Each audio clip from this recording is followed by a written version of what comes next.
Today on CityCast Madison. It's the Friday News Roundup. This week with CityCast Madison's Bianca Martin and Molly Stentz. There's a lot of new housing going up in Madison, but is that enough to bring down prices? The city's new mental health crisis team is struggling to keep up with demand, and Bianca catches Barbie fever. How are you feeling? It's Friday, July 28th. I'm Dylan Brogan, and here's what Madison's talking about.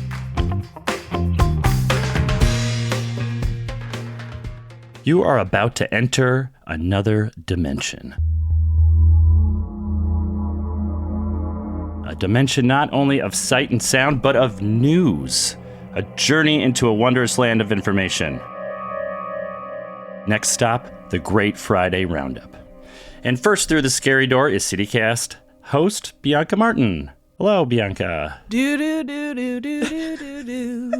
Hello. Also with us is the sheriff of this here podcast, Molly Stentz. Hello, Molly. Hello. All right, I'm kicking us off this week with some hard data on housing, which we know is always great on podcasts, talking numbers and details and data. So get ready, everyone. The State Journal did pretty good analysis of all these new apartment buildings that are popping up all over downtown, particularly in the Isthmus area. Well, turns out the median average rent for a one-bedroom is about $1,500.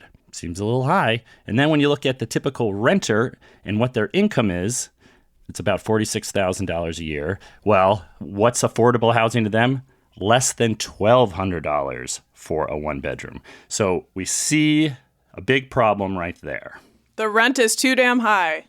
We keep hearing about how building all this housing is what's going to make affordable housing. And that's true. All these new apartment buildings will eventually make more affordable housing in town, but it's going to take like 3 decades. That's when one of these new apartment buildings on East Wash or whatever, after 20 years, that's sort of when it falls into what the typical renter can afford. Oh my gosh. So good for us in 20 years, but it's a little bit discouraging in terms of how do we address our short-term housing affordability needs, because the truth is we should have been doing this a long time ago, and we're trying to catch up, but it's a little bit rough out there. Ooh, smack. Whose fault is it? Whose fault is it? That's a whole episode, or 12. I don't like ascribing blame, but I did hear that we should have been doing this a long time ago. 3 decades, that's far out. But you're ready. You're like... Yeah, I'm here for it. Let's do it. Yeah, well, a lot of things have happened, and I don't know, 30 years ago, if they could have anticipated the huge growth in Madison. And that's another big piece of good information and data that came out from the city. The 2023 Housing Snapshot Report was presented to the Madison Housing Strategies Committee. I haven't seen any news on this yet, but I'm sure it's coming. City staff put this together, and it largely backs up what the State Journal found in their analysis. Part of the problem is that we have a lot of people with high income who are moving in. So even though these apartment buildings are above what the average renter can afford, there's still a market for it. So that just makes the problem worse. Just look at households making $100,000 a year. That has gone up 84% since 2011. And households making $25 to $50K, that went down nearly 6%. So the city is becoming more affluent, and we're really risking becoming like an Austin or a San Francisco. And we have these examples that are talked about a lot, and we want to avoid that. And it's very unclear how. Yeah, I think that's the point here, rather than all the numbers. I love all the numbers. You, yourself, and you. No. But it's what we all know, right? Any of us who have either tried to rent an apartment, tried to buy a house. The only thing that's good right now is selling a house. If only you could only do that. If you're making more than $100K a year, your household you got options, but anything below that, and you don't. Okay, I know you don't like the numbers, but guess how much a starter home in 2012 cost? Just guess. I don't have, I mean, I know 220,000 from my own experience. A lot less, about 100K in Madison. Now, 11 years later, it's 290K. And people with higher incomes are buying these starter homes. So people, like, it used to be like if you had more money, you'd buy a bigger house. Not the case anymore. Now all the people who have means are buying all the starter homes in Madison. And so if... Can I also, ruffle at the term starter home, that people just are able to have a starter home and there are a bunch of people who can't even get a home? Yeah, it's a weird term. Well, that just backs up the point. Yeah. Well, it's a cheaper home, a smaller home. It's an industry term that we don't need to use. But the whole point is, like, you can't find homes under 200K in the central city, like anywhere. It's hard. It's hard. It used to be hard 10 years ago, but possible. I did it, but it is way hard now. Well, we're being priced out, and it's just really sad because, Madison's a smaller community-oriented place, and it's not just random, people. These are our friends, our community members who are going to have to make choices to stay or leave. And when I was in Chicago before I knew about this wonderful opportunity, I went and looked at Madison rents, just thinking about what's next, working remotely. And they were comparable for a 1-bedroom in Madison to Chicago for what I was looking at. And I was like, skip. But then obviously I came, but it's wild. It is just, the difference is so crazy. And I'm just thinking about the people who are being forced out, thinking about evictions. We had Carousel Baird on, local lawyer, who, has been doing a lot for folks with evictions and, lower income individuals and getting them legal assistance. And what we heard from her basically is evictions are so expensive. This is going to be costly. And so I don't know. What are the best plans on the table right now? Well, the state and federal government really got to get involved, or we can go with my golf course idea. Carry on. No more golf courses. The city owns golf courses. They own that land. Let's build 1 million little Bailey parks, like in It's a Wonderful Life. Aw. I love that. Sorry to the golfers out there, but... You can make half of it a park. Oh, I'm not sorry for the golfers. Not one bit sorry. It's a game, and people need places to live. Yeah. True. I'm not a huge fan of country clubs, but, there are golfers here in Madison that it's, more accessible than some of the fancier places, but... Yeah, sure. The public golf courses are more accessible than the private country clubs, but it's still golf. Anyway, that's, I thought, some big news. People should look into it. We really need the state and federal government to help out a little bit is the takeaway, because Madison is just severely limited in its options. And we should do an episode about what the city can and cannot do, because I think we're kind of past the inflection point. So what's the number to bring us home? What do we need? How many housing units? Well, I think that's what's so alarming about this report is right now you could build a ton more. And yes, that's good. You need to do that. But it's not going to make any damn difference until 20 years from now in terms of affordability because of just construction costs and the fact that people who have high income, they're scooping up these places too. So, well, what becomes of the Oakland to our San Francisco? Monona? I love Monona already is, in a way. Oakland's cool too. Fitchburg. Before we get to any more news, let's take a quick break and find out what Bianca's doing this weekend.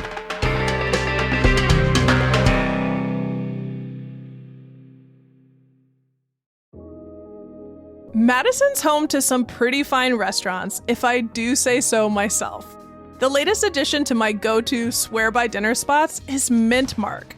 It's a stylish restaurant in the Atwood neighborhood. And if you're someone who seeks out exquisite experiences around food, Mint Mark should really be on your list. They have some of the most innovative savory dishes I've had in town, like their cabbage but with miso hollandaise and smoked trout roe. And they have a top-notch bar to match it. I'm always delighted. The food is typically in season and beautifully presented. Not to mention, the decor is peak. That is, if you're interested in being transported to a classy 1920s speakeasy set in the jungle. Hey, just me? I'll also say it's a perfect date spot. If you haven't been, definitely check out Mint Mark. Enjoy the experience. Thank me later.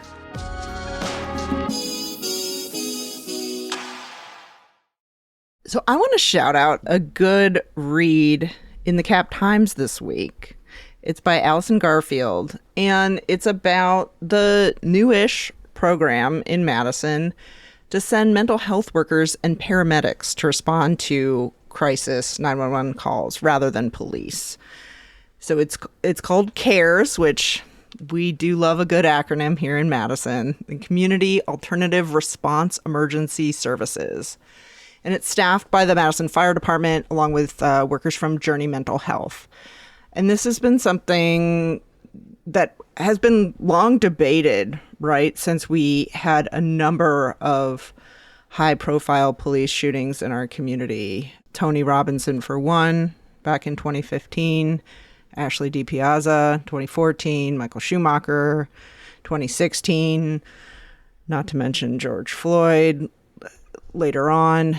So the city has been reeling, looking for solutions to keep people alive, because we know that some police calls were ending in unarmed citizens being dead. And people were looking for alternatives. And one of those alternatives is, hey, what if we sent people who are trained and skilled in mental health rather than use of force, which is what we do now. So this program, the calls get routed to this program only in the case of nonviolent offenses. So when there's no known weapon, somebody calls into 911 and says, hey, like, I need a welfare check, or, somebody's freaking out, something like the Tony Robinson call where somebody was worried about him and there were no weapons. So this program has been pretty successful. I mean, they responded to nearly 1,000 calls in their first year.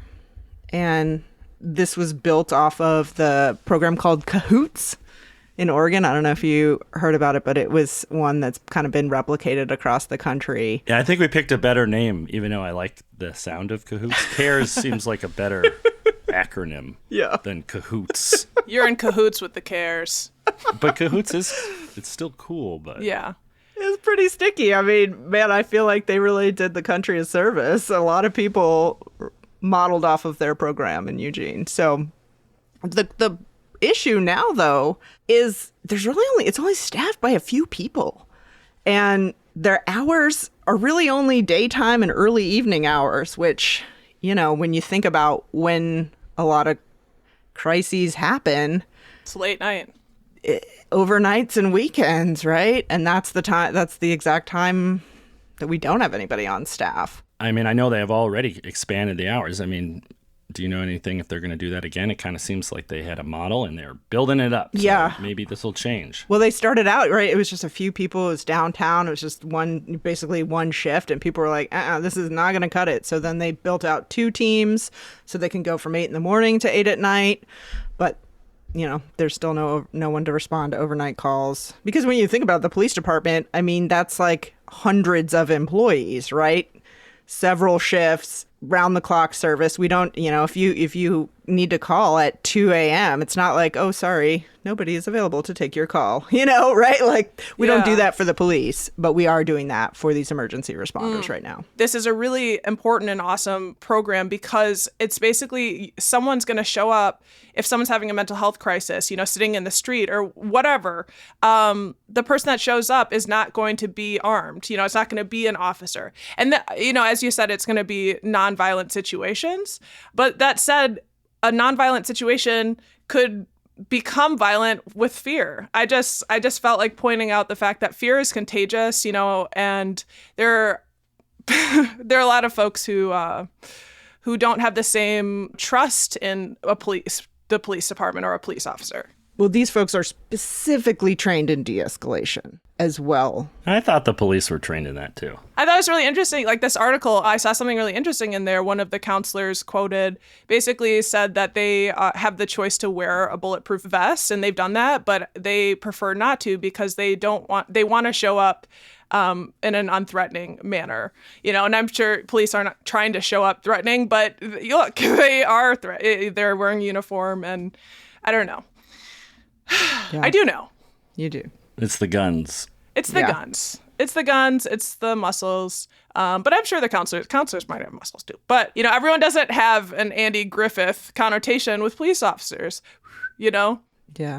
Yeah, including Sharon Irwin, who I'm really looking forward to I was talking to her on Monday. She's Tony Robinson's grandmother, who's still been fighting, 8 years later. So stay tuned for that. Definitely. Well, now I have the Andy Griffith theme song in my head.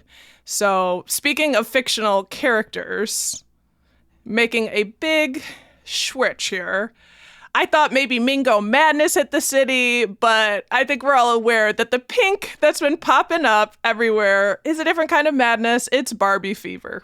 Barbies hit the nation, including Madison, and it brought in $155 million during its opening weekend in North America.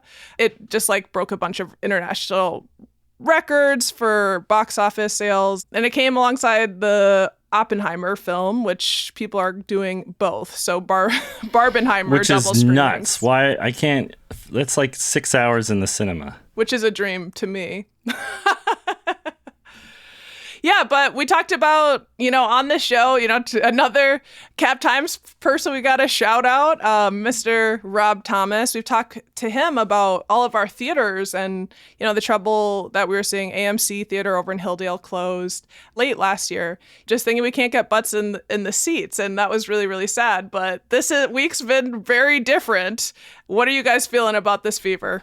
Well, why are there so many fictional characters, including Barbie, from Wisconsin? Have you noticed that? We're imaginative people. She's from Willows, Wisconsin. That was written in the 60s or something. Roz Doyle from Frasier. Her mom was the Attorney General of Wisconsin in the show, and she is from Bloomer. We have creative writers. I mean, look at our record, y'all.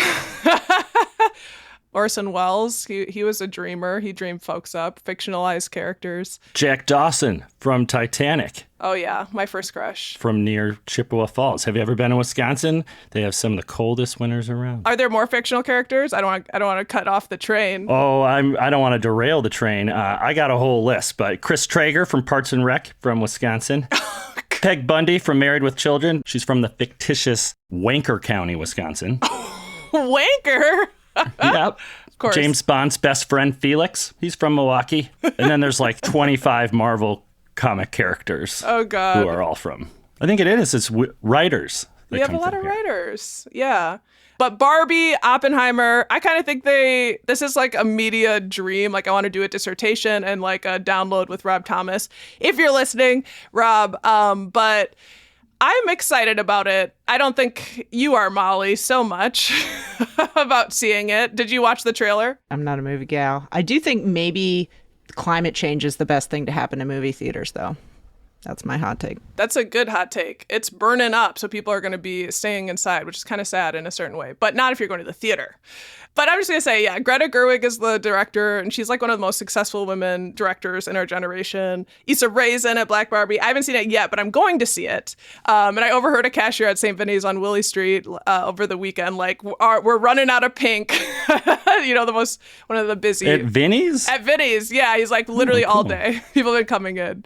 But I think what's really fascinating right now is that it's the contrast of this Barbenheimer moment with the strike that's happening in Hollywood. The industry is kind of at a crossroads right now about how writing is going to happen in terms of writing scripts and how AI technology is going to work. And basically people are fighting for their jobs. And it's, what I didn't understand about Barbie until I watched the trailer was that it is a progressive take. Basically, Barbie's busting out of the box, bust me out the plastic. I've been acting brand new. And yeah, there are people on the picket lines basically fighting for the rights to be a part of the creative forces that be. Pro-union Barbie. Pro-union Barbie. But I feel it's an important one because it's not only is it fun that people are getting out, but I think it says something about this moment and theaters and, what's possible and that people can come together and celebrate the cinema from human beings. I don't know. I just want to shout out. There's a good op-ed piece in the Post from an actor, Joseph Gordon-Levitt, basically just talking about the fight.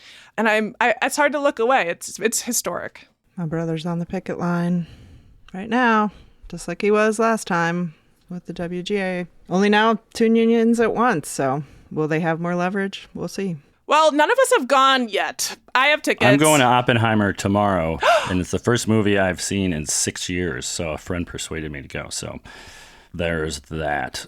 Explosiva. La bomba explosiva. Literally on people's houses in New Mexico, but we won't talk about that. I won't kill the vibe. We want to know, did you guys go? Is it worth the hype? What did you think? Let us know. Madison at citycast.fm. Just before we go, we got some public service announcements that will affect you. Atwood is going to be closed just a few blocks between Fair Oaks and Old Brook Park. But if you know the land around there, that is like a massive detour that involves Walter Street and John Street, and it's a big pain. So just look out for that. It's going to last through the end of August.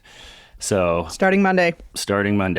And it's also going to be really hot. So just remember, check up on your neighbors and everything, because weather's getting all weird out there. And yeah, and if you didn't hear our talk with Wisconsin state climatologists, it was a good one. You should check it out. It was posted on Wednesday. Well, we have successfully completed another roundup. Molly Stentz, thank you. Yeehaw. Bianca, enjoy your cinema experience. Thank you. Break me out the plastic. I've been acting brand new.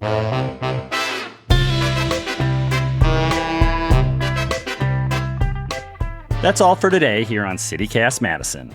Bianca Martin is your host. We're produced by Natalie Rivera, Molly Stentz, and me, Dylan Brogan. Our theme music is by Carl Christensen. You can also get more news delivered right to your inbox by subscribing to Madison Minutes. And if you enjoyed today's show, why not share this podcast with a realtor? We consider it a good deed. See you back here Monday morning with more news from around the city. Until then,